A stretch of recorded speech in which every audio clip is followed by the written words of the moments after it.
Some pixel art fonts are better than others, obviously. But when there's confusion between letters, it becomes difficult. Because most people don't read letters individually. They read words based off of, like, word shapes.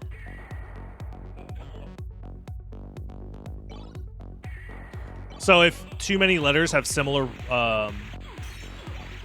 shapes, it can confuse possible words.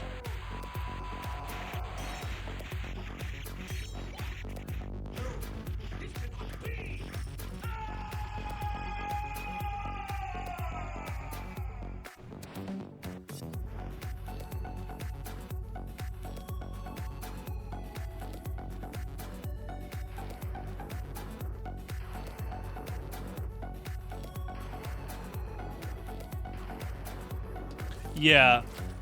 So if I was to play the game, I would play the Steam version for that reason. Because it's a higher resolution and hopefully the fonts are better. I heard the Steam version for the FF789 aren't, like, amazing, though. But I don't know if that's just people being fanboys of the originals or something. I don't know if, like, the changes matter that much.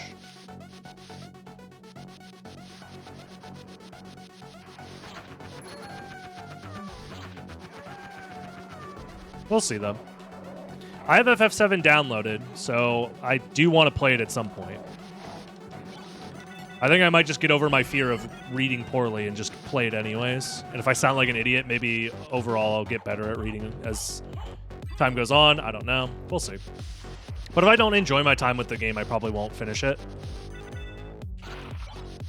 Because for me, I haven't thought about or seen anybody play or really played Final Fantasy VII myself in like 20 years.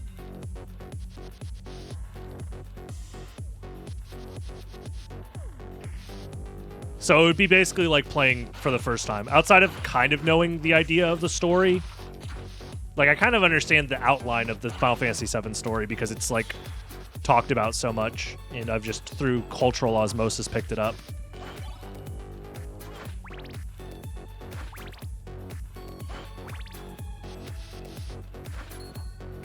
What? They have mods? I was looking for FF7 mods to see if there was anything to help with like the text to make it better, or to like possibly even do like a text-to-speech thing. And I couldn't find anything good. It seemed like all the mods were like balance change, difficulty options, stuff like that. Not like quality of life options stuff.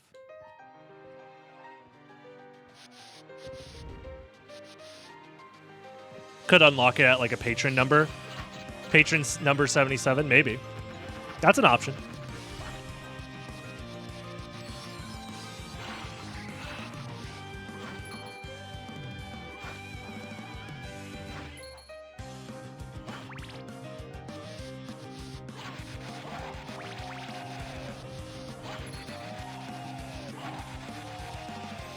I think if I am going to commit to a Final Fantasy game, though, it would be Final Fantasy VII, most likely. But sure, I think that's fair. If I can make it to 77 patrons, then we'll play Final Fantasy VII on stream. I don't think I can guarantee that I'll finish it on stream, but I will at least do one stream of it where I try and play through as much as I can. And if I'm really enjoying it, I'll continue playing it, of course. Because at the end of the day, I'm just looking for something that could be fun that other people could be interested in. The other thing I was thinking about doing, I would need to find one, but if there was like a Final Fantasy VII quiz on like the story, I think that'd be a funny content idea. Where the idea is I play Final Fantasy VII with the idea of taking a test after like each disc or something like that to recap the story to see how much information I retain. Just to give it a little extra content buff instead of it just being me playing through the game. Because realistically, 90% of it is just going to be me playing through the game normally. And then the last 10% is like, oh fuck, what the fuck is the name of the town? Is it Vibelheim? Is it Stibbeldime? Is it Himble Crime? Oh fuck. D, all of the above? That doesn't make any sense. Have I enjoyed other RPGs? That's the issue, is I like the idea of playing an RPG, but a lot of the time the moment-to-moment gameplay is difficult for me because I'm a very impatient person, so turn-based combat without additional flourishes can be tough for me. For example, a game that I think did turn-based combat incredibly well was Undertale, because it's turn-based combat, but there's like a lot more to it because the enemy attacks you have to like dodge like it's a fucking shoot 'em up and stuff like that. And then, what's another RPG that I've played that I enjoyed the combat in? Obviously, Paper Mario is another one where there's like more to do combat-wise. Granted, from what I remember from FF7, it's actually a pretty decent system overall because of the, what is it, CT, or the way that enemies and players take turns is like on a static timer that fills up, and you have to like strategize when to take turns and stuff like that. So I think I can still get into it. Final Fantasy Tactics is another one that I was thinking of because there's the tactics element of the RPG that like supplements the turn-basedness of it. Gives you more to think about, more to do. So turns can feel more impactful. Versus like obviously the extreme end is like Pokemon where it's like zero strategy, spam the super effective move for the most part. Yeah, ATB, thank you. But I'm not big into RPGs in general. I was saying the idea of me playing Final Fantasy VII is mostly because I really just like the vibe and the music and the art and the enemy designs and the character designs of the game. So I want to play the game. But I'm worried that I'm not going to enjoy the RPG elements, and I'm worried that I'm, like, specifically the combat. And I'm also worried about how much text I'm going to have to read because I'm dyslexic. It can be very difficult for me to read for long periods of time. And if I were to do it on stream, I would want to read it out loud, obviously, because that's just a better viewing experience. And that's something that I still struggle with, so I don't know if it's something... Like, that's the part that worries me the most, honestly, is the reading part, funny enough. Which is, like, weird to think about, because it's an RPG, obviously you have to read, but I don't know. We'll see.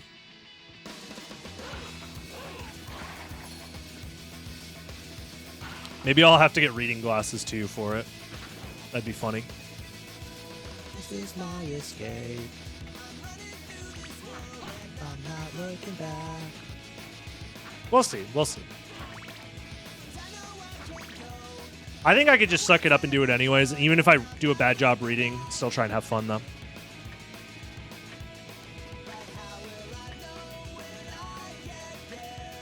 Not having a walkthrough?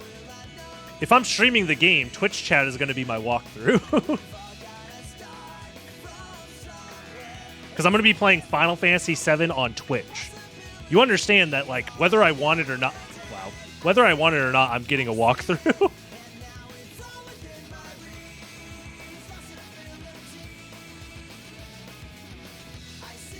Because Twitch going to be backseating the fuck out of me.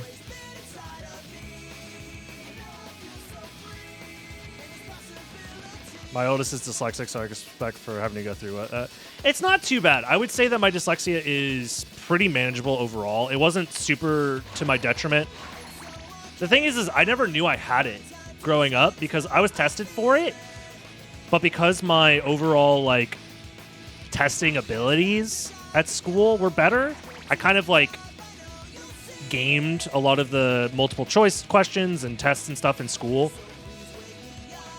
So I was always good at, like, tests. So they never found out that I was dyslexic. This fucking run sucks. We need a big car emote for backseating. That would be funny.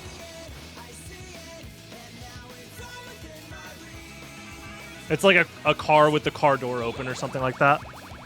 I see it. I see it now. I don't know. But you love backseaters. The thing about backseating is I can deal with it in a lot of scenarios.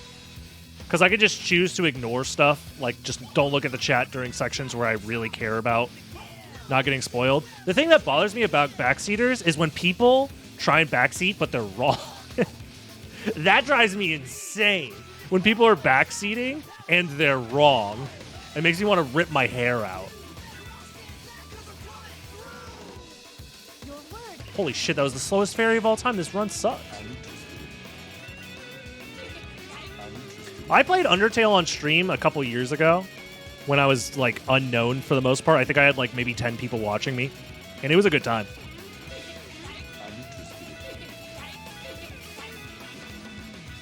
But even with only 10 people watching me, every once in a while, even though it was like 4 years ago, people would still come into my chat.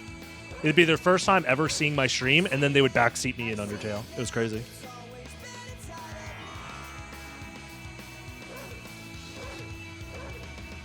I see it. I see it now.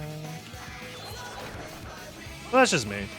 I think realistically, I could do a better job of just not getting annoyed by people being dumb on the internet, because that happens. Some people just like want to be involved, so they'll say stuff in the chat, assuming that they're right, and they're just wrong. And that's up to me to like just not take that stuff seriously. Come on, man.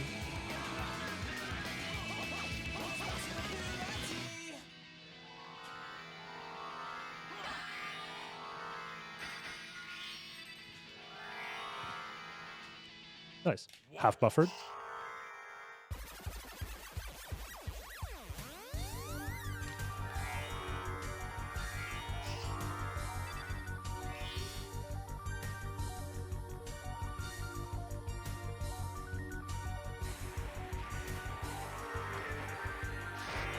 Not bad.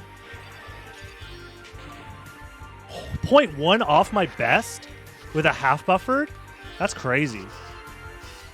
Dude, half buffered is like the future, I think.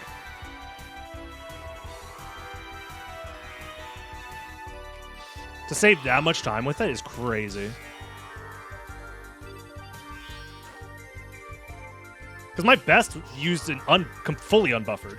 So that's crazy. And fully unbuffered is insanely hard.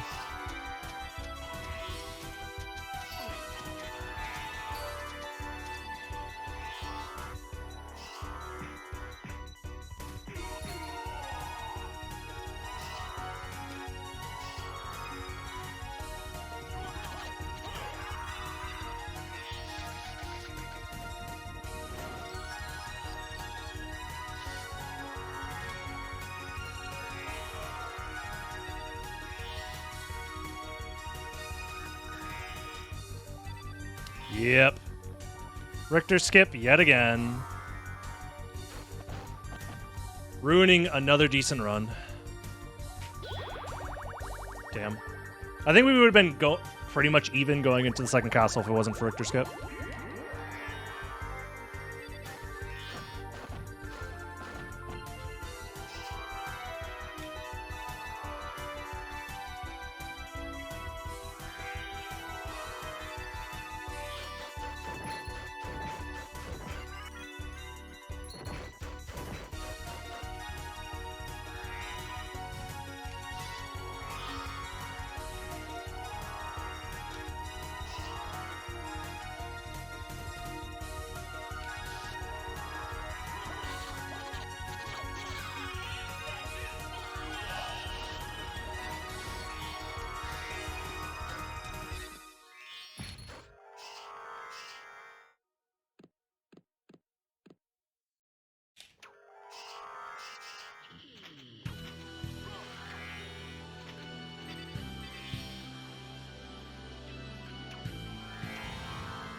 The new setup.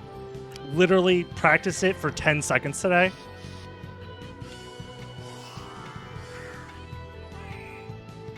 And we did the new setup today. Holy shit. That was a really good second castle. That was a very good second castle.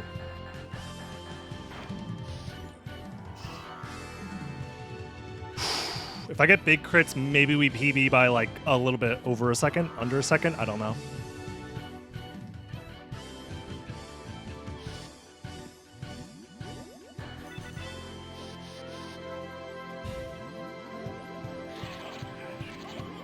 Oh, those were crits. Those were pretty good crits. That was an insanely fast shaft fight. Woo. Well, RNG. RNG bless us for some fat crits. This could be world record. I don't know. This was a shit run, by the way.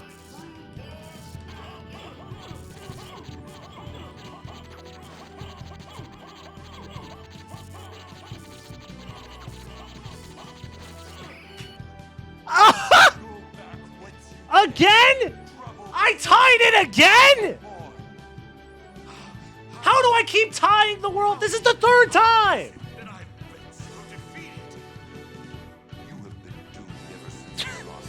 Like how? Also, how did I lose 1.5 seconds over the world record or over my best time there? That was such a good second castle. That second castle felt pretty damn near close to perfect. And I still have a second and a half of time save? Tell me, what It's literally 0.0. It's the same run. It's like the same end time. That was with second try. Second try floor clip, or second try Richter skip. I freaking got the life max up at the start of this run. And it still ended up being tied world record again. How? What's the thumbnail face for this one? Should it just be like, oh, I don't know. Hi, YouTube. How the fuck was this the world record? How? Explain. Yeah, Clock Tower was very clean, though. The issue with second try Richter skip is just fucking killing me. I haven't gotten a first try Richter skip in such a long time. Richter skip first try saves like 2-ish, 3-ish seconds. So if I got first try Richter skip on a run like this, very easily could have been a 1626.